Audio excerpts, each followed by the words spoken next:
আমার সারা জিন্দেগির আমল আপনাকে দেয়া দিতে চাই। আবু বকর আস্তে করে বলেন, ওমর বুঝলাম, কিন্তু একটু বলেন না আমার কি দেওয়া লাগবে, ওইটা আগে কর। ওমর বলেন, আবু বকর বেশি কিছু চাই না। বলে কোনটাই কি?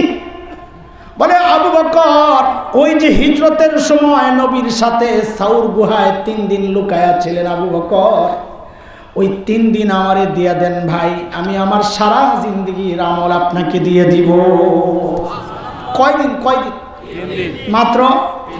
আর সারা মিলে সারা জিন্দেগির আমল। আর 3 দিন আবু বকর কি করছে? ঘোড়ার ডিম মিলে। নিশ্চয়ই কোনো গোমর আছে, নিশ্চয়ই। সাইয়েদনা ওমর কি বুঝলেন গোমর? আপনাদের একটু বোঝা দরকার না? না দরকার না? গোমর একটু বুঝবেন, তাহলে তো সাউর গুহায় ঢুকা লাগবে। ঢুকবেন একটু এই রাত্রে, এত রাত্রে? চলেন যাই, নাহলে তো বুঝবেন না। চলেন জাগাত যাই। গুহার ভেতরে ঢুকার আগে চলেন গুহার মুখটারে আগে একটু বন্ধ করে আসি। আজকে আপনাদের ওয়াজের পরীক্ষা হবে। পরীক্ষা। ওয়াজ মুখস্থ রাখছেন কিনা দেখি। আমার মুখস্থ আছে আপনার এলাকায় কি কি ওয়াজ করছি। সর্বপ্রথম আসছি যখন, তখন দুশ্মনের ওয়াজ করছি, মনে আছে? 4 অক্ষর দিয়া দুশ্মন, দাল শিন মিম নুন, যারা পুরান এরা কইতে পারে। এরপরে আসছি সূরা আসরের ব্যাখ্যা করছি। গত বছর ওই যে ভিতরে গুনাহ থেকে বাঁচবো কেমনে, এই বিষয়ে আলোচনা করছি। আল্লাহর রেজা, মৃত্যুর সময় যেন আল্লাহর ডাক আসে, ও বান্দা আমি তোর উপর রাজি, এই ওয়াজ করছি। আজকে নিছি একটা, এটি মনে থাকে। এগুলো যে বলছি না, আল্লাহ তাআলা আর কিছু দেখ আর না দেখ, অন্য কিচ্ছু না থাকলেও মানুষ ছোটোখাটো বাচ্চা মুচ্চা কাইলা বেড়া, কিন্তু আল্লাহ মাথা একটা দিছে ক্লিয়ার। আলহামদুলিল্লাহ, আল্লাহ শুকর, আলহামদুলিল্লাহ, আলহামদুলিল্লাহ, আল্লাহ শুকর। হায় মালিক। পরীক্ষা হইতেছে, ওয়াজের পরীক্ষা। দেখি মনে রাখেন কিনা আপনারা। বলেন তো, গুহার মুখে কে কে বাসা বানাইছিল? হ্যাঁ, ওয়াজ মনে রাখছেন আপনারা। দেখি এইবার কইতে পারেন কিনা ঠিক মতো। কবুতরের ডিম পারছিল কয়টা? 2টা। একজনে কয় পারে নাই। এত কম জাতের কবুতর আয়া বইছে না মিয়া, আন্দাজে একটা কয়ে দিল। আরেকজনে কয় 2টা। কয়টাও নাই। এ কেমন কথা কয় না, আন্দাজে না জেনে কেন? মুরব্বী চিন্তা করতেছে, আল্লাহ, নবী আলাইহিস সালামের সাথে সংশ্লিষ্ট একটা গল্প নিয়ে হুজুর দেখি তামাশা করতেছে। এটাকে ভালো মনে করছে না, বন্ড হুজুর। হ্যাঁ, আমি তামাশাই করতেছি, ইচ্ছা করেই তামাশা করতেছি। কেন জানেন? কারণ মুহাদ্দিসরা বলেছেন কবুতরের গল্পটা পুরাই জাল, বানোয়াট, মিথ্যা কথা। কবুতরই নাই, আমরা বৈশা বৈশা ডিম গুনি। দেখছেন কারবার? এই দোষ আপনাদের না, এই দোষ আমাদের। এই ওয়াজ তো আমরাই শোনাইছি আপনাদেরকে মজা দেওয়ার জন্য। জাল বানোয়াট গল্প টল্প শোনাই, বক্তা একটা সুবহানাল্লাহ কি টান, গজল আর আল্লাহু আকবার। হায় হায়। মাকড়সার জালের ব্যাপার, এই বর্ণনাও দুর্বল, তবে জাল না। যেহেতু দুর্বল, কারো ফজিলত বর্ণনার ক্ষেত্রে দুর্বল বর্ণনা আনা যায়, সেই হিসাবে আমি কথাটা একটু আগাইতেছি মাকড়সার জাল নিয়ে। বুঝের একটা কথা আছে, এই জন্য বলতেছি। বলেন এবার, আল্লাহ তাআলা যদি চাইতেন তার প্রিয় হাবিব এবং হাবিবের হাবিব বন্ধু আবু বকর দুইজনকে গুহার ভেতরে নিরাপত্তা এইভাবে দিতে পারতেন কিনা, গুহার মুখটাকে পাথর দিয়ে একদম লেবেল কইরা, যেন বোঝা না যায় এখানে গুহা আছে, আর ভেতরটাকে জান্নাতের টুকরা বানায়া দিতে পারতেন কি পারতেন না? পারতেন। আল্লাহ তা করেছেন। কি করেছেন? মুখের মধ্যে মাকড়সার জাল। মাকড়সার জাল কেন দিছেন? কারণ মাকড়সার জাল অনেক শক্তিশালী। কাফেররা ওটা ছিন্ন করে, ছেদ করে ভেতরে ঢুকতে পারবে না। কথা বলে না? আরে আপনারা বিশ্বাস করে নিয়েছেন? বলে হুজুর আপনি কি মিশা কথা কইবেন? আমাদের এক ওস্তাদ ছিলেন ময়মনসিং, ওই গেছে ওয়াজ করতে। ময়মনসিং তো একসময় এমন ছিল, মানুষ গাট্টি গুট্টি লয়ে আয়া পড়তো, রাত্রে খায়া লইয়া গাট্টি লয়ে আয়া পড়তো। ওয়াজ কি সুন্দর, সারা রাত ঘুমাইতো। ওইখানে দুজন ঘুমাইতেছে বালিশ দিয়া। তা আমাদের এক ওস্তাদজি যায় বলে আরে ভাই উড়িন না, আপনারা উড়িন না। তা এক বুড়া উঠছে ওই কোনার থেকে, ওই টাকা হুজুর আপনি কইন, আপনি কি আর মিশা কথা কই ভাই? তারপরে দেখি কথা কর না মিয়া, নাকি আমি মিশা কথা কমো নাকি? এই জন্য মাকড়সার ঝাল কি অনেক শক্তিশালী না দুর্বল? কত দুর্বল! মাকড়সার নামে একটা সূরা আছে কোরআনে, সূরা আনকাবুত। আনকাবুত মানে মাকড়সা।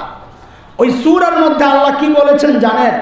ওয়া ইন্না আহওয়ানাল বুয়ুতি লাবাইতুল আনকাবুত, জগতের সবচাইতে দুর্বল ঘরের নাম হচ্ছে মাকড়সার ঘর। প্রশ্ন আসে, এই দুর্বল নিরাপত্তা আল্লাহ কেন দিলেন? চাইলেই তো শক্তিশালী দিতে পারতেন, তাই না? আহা, দেখেন, খেয়াল করেন, যুবক খেয়াল করো, আল্লাহ তার বান্দাদেরকে দেখা দিয়েছেন, আরে আমার বান্দা দেখ, আমি যদি আমার দিন রক্ষা করতে চাই তো আমার ট্যাঙ্ক, কামান, সাবমেরিন আর বোমারু বিমান আর পারমাণবিক অস্ত্র লাখো সৈন্য লাগে না। আমি আমার দিনকে বাঁচাতে চাইলে মাকড়সার জাল দিয়েই বাঁচাইয়া দিতে পারি। দরকার আবু বকরের ঈমান। কি দরকার? ঈমান মজবুত হইলে মুসলমানদেরকে পরাজিত করতে পারে এমন কোন শক্তি দুনিয়ায় নাই। কারণ মুসলমানদের মালিক তখন আরশে আজিমের মালিক। কে? ছোট্ট একটা ঘটনা শোনাই। শেখ উমর মুখতার, লিবিয়ার বিখ্যাত বীর, শতাব্দীর অন্যতম শ্রেষ্ঠ বিপ্লবী বীর শেখ উমর মুখতার রহমতুল্লাহ আলাইহি, ইটালিয়ানরা যাকে ফাঁসিতে ঝুলিয়ে হত্যা করেছে, ইটালিয়ানরা লিবিয়া দখল করেছে। খুব মনোযোগ দিয়ে শোনেন কথাটা। শেখ উমর মুখতার অল্প কিছু সঙ্গী সহ প্রতিরোধ যুদ্ধ চালাইতেছে। ইটালিয়ানরা সিদ্ধান্ত নিয়েছে গোটা এলাকা বম্বিং করে শেষ করে দিবে। একজন এসে বলতেছে, হযরত, এলাকা ছাড়তে হবে। বলে কেন? বলে বম্বিং হবে, আমাদের কাছে বিমান বিধ্বংসী অস্ত্র নাই, আমরা মোকাবেলা কেমনে করব? শেখ উমর মুখতার এক ঈমানদীপ্ত জবাব দিয়েছেন, পাল্টা প্রশ্ন করে। আজীব জবাব, পাল্টা প্রশ্ন করে জবাব দিয়েছেন। তিনি প্রশ্ন করলেন কি জানেন? এই ওদের বোমারু বিমানগুলা কি অনেক শক্তিশালী? তো বলে হ্যাঁ, অনেক শক্তিশালী। তো বলে কত শক্তিশালী বলো তো? ওই বিমানগুলা আরশের উপরে দিয়া যায় না আরশের নিচে দিয়া যায়? দেখো তো কথা। যে খবর নিয়ে আসছে সে অবাক হয়ে গেছে। বলেন কি আপনি? কোথায় আরশ, কোথায় সাত আসমান, কোথায় মহাশূন্য, এর কত নিচে দিয়া বিমানগুলা যায়? তো শেখ উমর মুখতার বলেন কি, তুরো বোকা, তাইলে আর এত ডরায় লাভ কি? আমি তো মনে করছিলাম আরশের উপরে দিয়া যদি যায় তো আরশের মালিকের মাথায় যদি বম পড়ে তো আমারে বাঁচাবে কি? যদি আরশের নিচে দিয়েই যায় তো আমার কোনো ডর নাই, কারণ আমাকে বাঁচাবেন তো আরশের মালিক। তিনি মূলত সূরা তাওবার শেষ আয়াতের তরজমা শুনাইছেন, যে আয়াতের মাধ্যমে আল্লাহ সুবহানাহু ওয়া তাআলা প্রিয় হাবিব সাল্লাল্লাহু আলাইহি ওয়াসাল্লামকে সান্ত্বনা দিয়েছেন এই বলে, ফাইন তাওয়াল্লাউ ফাকুল হাসবিয়াল্লাহ লা ইলাহা ইল্লাহু আলাইহি তাওয়াক্কালতু ওয়া হুয়া রাব্বুল আরশিল আযীম।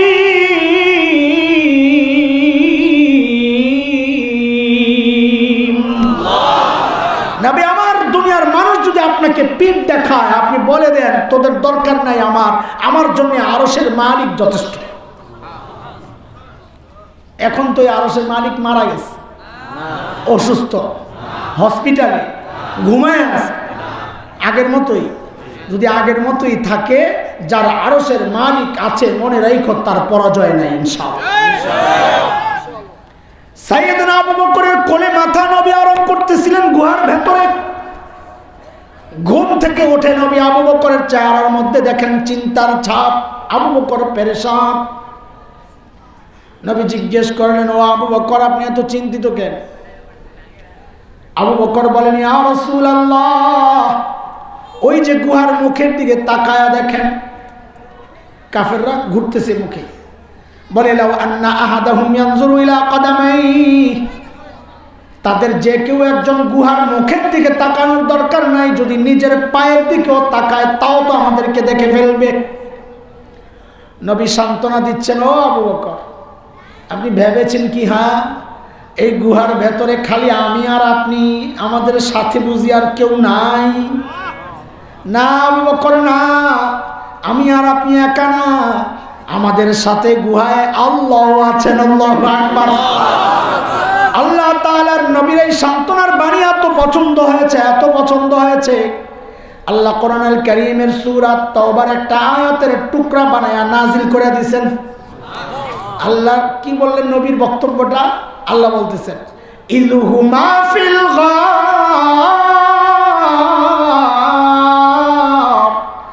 ইয ইয়াকুলু লিসাহিবিহি লা তাহজান ইন্নাল্লাহা মা'ানা। দুইজন যখন গুহায়, খুব খেয়াল করেন সূক্ষ্ম কথা, দুইজন যখন গুহায়, একজন যখন তার সাহাবীকে বললেন, মানে নবী, একজন মানে কে? নবী। যখন তার সাহাবী মানে কে? হায় হায়, কারবার দেখছেন? আবু বকর যে নবীর সাহাবী, এটা আল্লাহ কোরআনে স্বীকৃতি দিয়ে দিয়েছে। ইযহুমা ফিল গার ইয ইয়াকুলু লিসাহিবিহি, কিন্তু ওমরের গোমর এই জায়গায় না, ওমরের গোমর সামনে। নবী বলেন লা তাহজান, ও আবু বকর আপনি ঘাবড়ায়েন না, ইন্নাল্লাহা মা'ানা, আল্লাহ আমাদের, বলেন বলেন আল্লাহ আমাদের। ওমর কয় শাসছে কারবার। এই 3 দিন থাইকা আবু বকর আমাদের ধরা ছোঁয়ার বাইরে চলে গেছে। কেন কেন? সূক্ষ্ম কথা, মনোযোগ আছে, মনোযোগ না থাকলে বুঝে আসবে না ভাই, এগুলো সূক্ষ্ম কথা। ধরা ছোঁয়ার বাইরে চলে গেছে কেন? ওমরের মাথায় ঢুকছে, নবী আমারে মূল্যায়ন করছেন কি দিয়া? নবীর সাথে আমার সম্পর্কের লেভেলটা কি? তো এক হাদিসে নবী বলেছেন লাউ কানা বাদি, আমার হাতের দিকে দেখেন আর শোনেন, লাউ কানা বাদি নবিয়্যুন লাকানা ওমর, আমার পরে যদি কেউ নবী হতো, কবে কবে বলেন, কবে কবে? আমার পরে যদি কেউ নবী হতো, ওমর হতো। ওমর কয় নবী আমারে কইল আমার পরে যদি কেউ নবী হয়, তার মানে নবী বলেন ওমর আপনার সাথে আমার সম্পর্কের লেভেল হচ্ছে বাদিয়তের, আগে আর পরে। আমি আগে, আপনি সারা জিন্দেগি আমল করে পাইলাম এটা না, বাদিয়তের মুকুট, আগে আর পরের সম্পর্ক। আর আবু বকর মিয়া আপনি 3 দিন থাইকা কি সম্পর্ক পাওয়া গেলেন? নবী বলেন আবু বকর আপনার সাথে আমার সম্পর্ক কিন্তু ওমরের মতো আগে আর পরে না, মা'ানা, আমিও আপনার সাথে, আল্লাহ আপনার সাথে। ওমর কয় শাসছে কারবার, আমার ওই সারা জিন্দেগি লাগবে না, ওইটা দিয়া পাইছি বাদিয়তের মুকুট, 3 দিন দেন, ওইটা দিলে তো আমি পায়া যাই মাইয়তের সাথে সাথের মুকুট। এই গোমর বুঝছেন ওমর? আবু বকর কি বোকা? কথা বলে না। আবু বকর কি বোকা? এই গোমর আবু বকর বুঝেন নাই? তা আবু বকর কি জবাব দিলেন? আয় হায় হায়। সর্বপ্রথম আজ থেকে 10-12 বছর আগে আমাদের হাকিমুল ইসলাম কারি তৈয়ব রহমতুল্লাহ আলাইহি, যিনি দারুল দেওবন্দের 50 বছরের মুহতামিম ছিলেন, তার এক লেখায় যখন সর্বপ্রথম আবু বকরের এই জবাব পড়ি, ওয়াল্লাহি আল্লাহ সাক্ষী, আমি সাথে সাথে কেঁদে ফেলছি। আরে কি মানুষ আবু বকর, কি মানুষ আবু বকর। আবু বকর জবাব দিচ্ছেন, ওমর বলেন কি আপনি? আরে বলেন কি আপনি?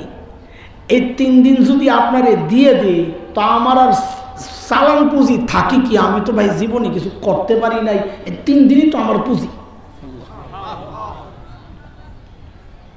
এই কথাটা যে কত ভারী আপনারা কিভাবে উপলব্ধি করছেন আমি জানি না। আবু বকর বলে আমি কিছু করতে পারি না, তো করছে কে?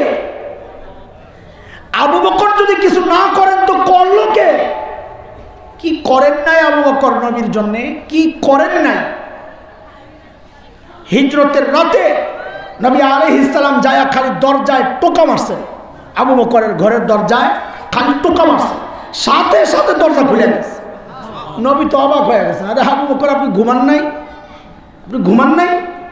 আবু বকর বলেন ইয়া রাসূলুল্লাহ, ওই যে 6 মাস আগে বলছিলেন বাইর হবেন, এরপর থেকে আজ পর্যন্ত এই বালিশ, এই দরজাকে বালিশ বানাইয়া আমি দাঁড়ায়া দাঁড়ায়া ঘুমাইছি ইয়া রাসূলুল্লাহ, পিঠ লাগাইতে পারি না, কখন এসে আপনি দাঁড়াতেন? ওই আবু বকর বলতেছে আমি জীবনে কিছু করি নাই, 3 দিনই আমার পুঁজি, দিয়া দিলে থাকি কি? কি করেন না আবু বকর?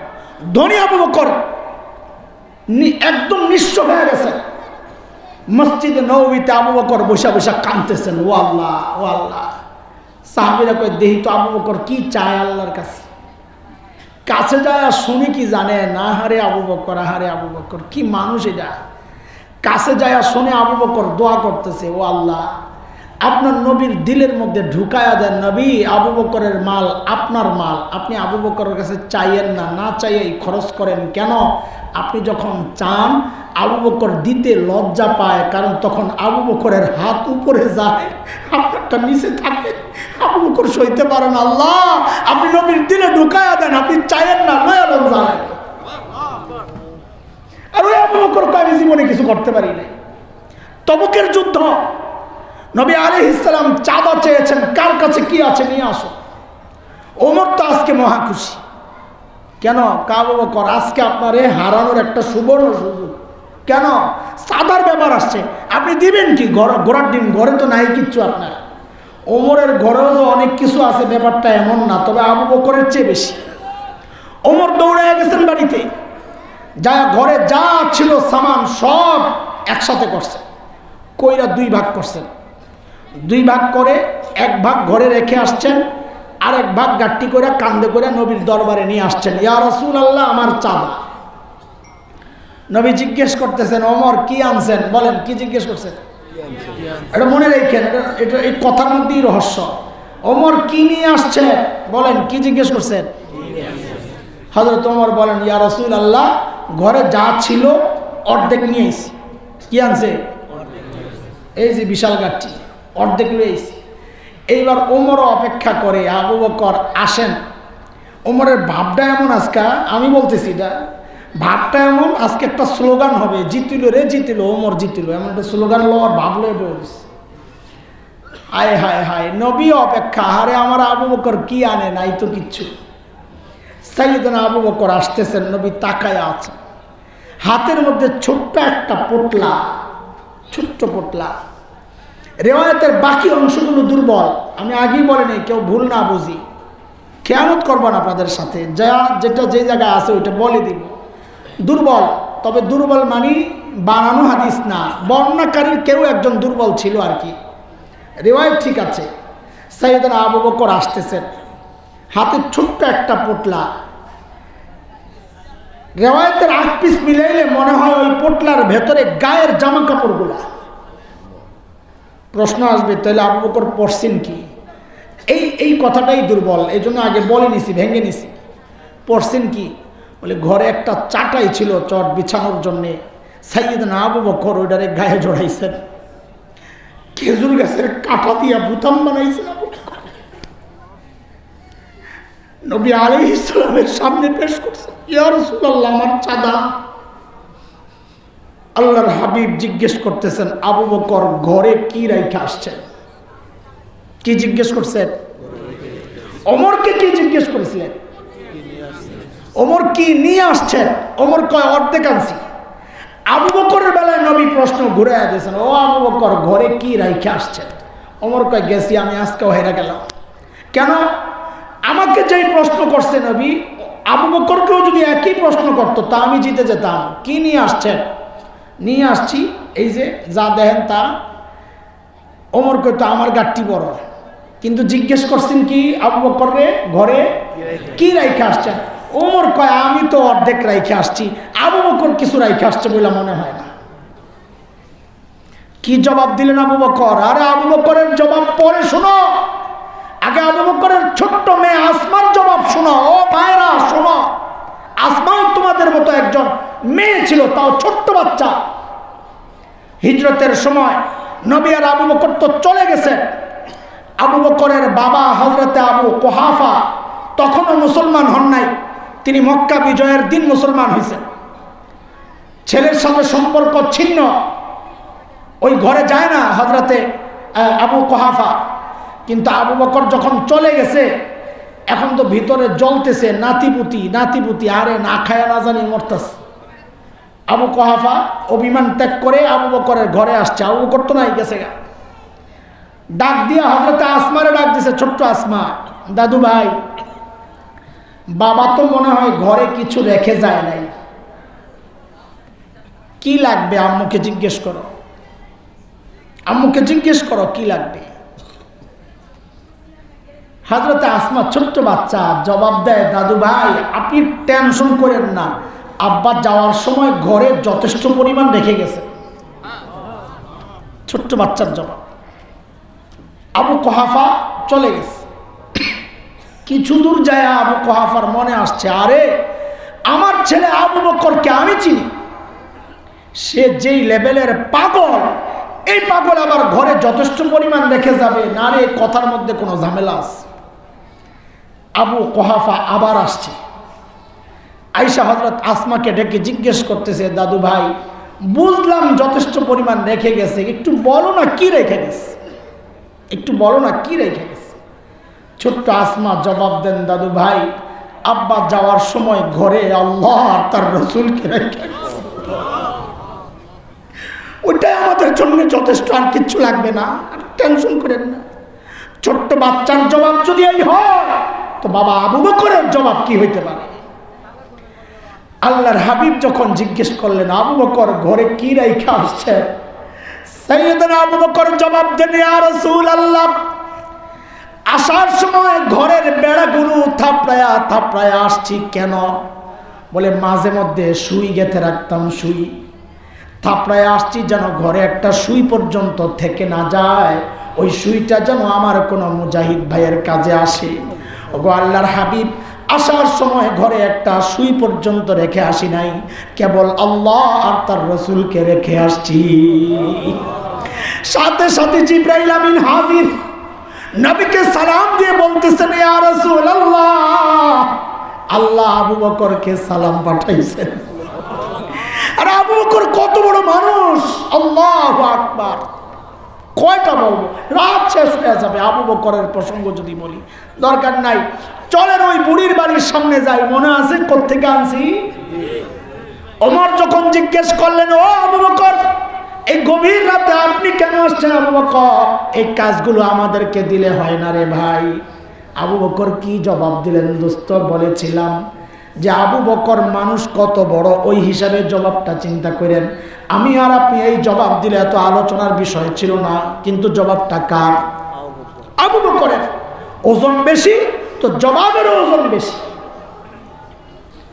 ওমর যখন বললেন, ভাই এই কাজগুলো আমরা করতে পারতাম না, তা আবু বকর কি বলেন জানেন? আয় হায় হায় হায়। আবু বকর বলেন, ওমর ভাই রে, হ্যাঁ এই কাজগুলো আপনাদেরকেও দিলে পারতাম, কিন্তু ভাইরে আমি কি আমার আখিরাত কামাই করব না? তোমরা করবা, আমার আখিরাত লাগবে না? আবু বকরের বলে এখনো আখিরাত কামাই বাকি রয়েছে। আর আমি আপনি ভাবতেছি এত কিছু করছি, আল্লাহ জান্নাত মনে কয়েকটা রেডি রাখছে। হযরত ওমরের হালত কি? শেষ দিকে এসে গেছি, বিরক্ত হেন না। হযরত ওমর এত বড় মানুষ, এক হাদিস তো শোনালাম, নবী বলেছেন, লাউ কানা বাদি নবিয়্যুন লাকানা ওমর, আমার পরে কেউ নবী হলে ওমর হতো। এক হাদিসে নবী বলেছেন, ওমরু ফিল জান্নাহ, ওমর জান্নাতি। আমি আপনি হকের উপর চললে বলা হয় লোকটা হকপন্থী। ওমর সম্পর্কে নবী বলেছেন উল্টা, দারাল হাক্কু হাইসু দারা, ওমর যেদিকে যায় হক তার পেছনে পেছনে যায়। মানে ওমর হকপন্থী না, বরং হক ওমরপন্থী। আল্লাহু আকবার। নবী বলেছেন ওমর সম্পর্কে, ওমর যেই রাস্তা দিয়ে যায় শয়তান আর ওই রাস্তায় থাকে না, অন্য রাস্তা দিয়ে যায়। আল্লাহর হাবিব জান্নাত ভ্রমণ করে আসছেন, ওমরের বাড়িটাও দেখে আসছেন। দুনিয়ায় এসে নবী আনন্দ উচ্ছ্বাস প্রকাশ করতেছেন, আহারে ওমরের বাড়িটা দেখছি কি যে সুন্দর, কি যে সুন্দর।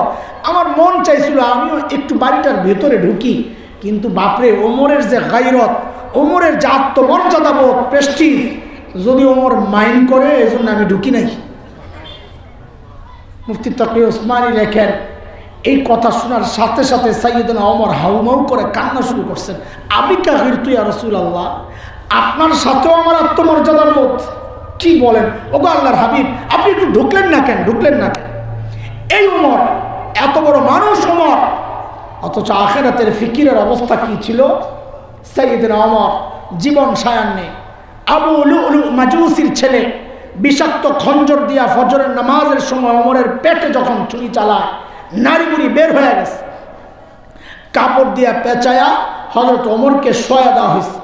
হযরত ওমর বেহুশ, একজনের কোলে মাথা, একটু হুশ ফিরছে, তো নামাজের খবর লইছেন।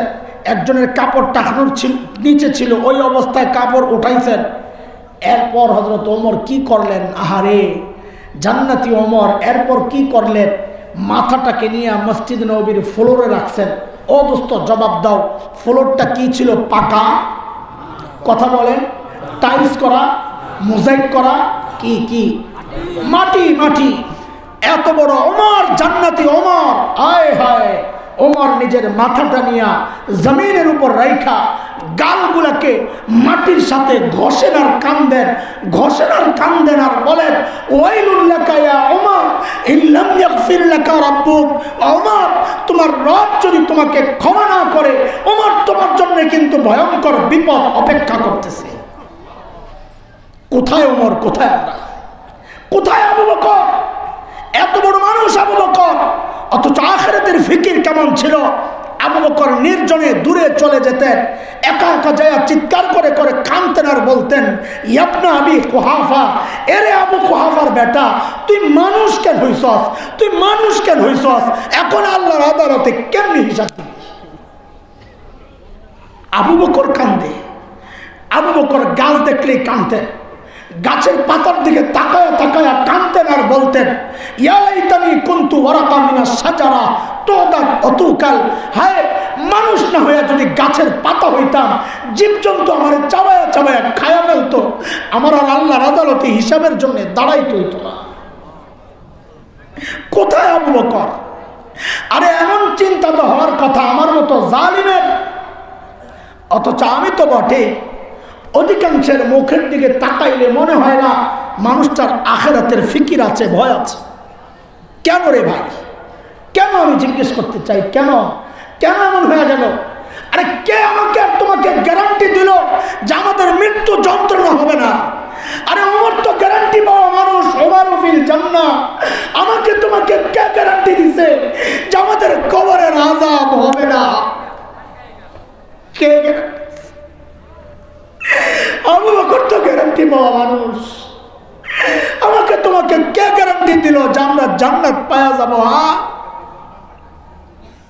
কে গ্যারান্টি দিচ্ছে? চুল পাকতে পাকতে সাদা হয়ে গেছে, দাড়ি বাইকে সাদা হয়ে গেছে, এখনো গুনাহ ছাড়তে পারি না। কবে ছাড়বে না? কবে ছাড়বে?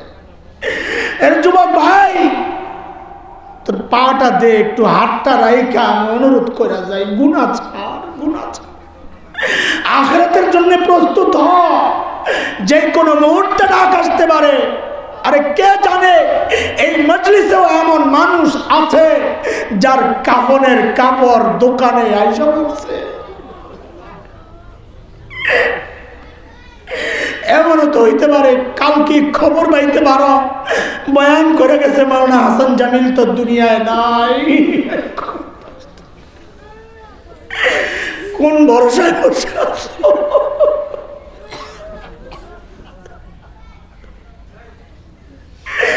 কোন ভরসায় বসে আছো? বলো বলো, কোন ভরসায়? পুঁজি কি আখিরাতের? পুঁজি আছে, আছে গুনাহ, গুনাহ, গুনাহ, গুনাহ।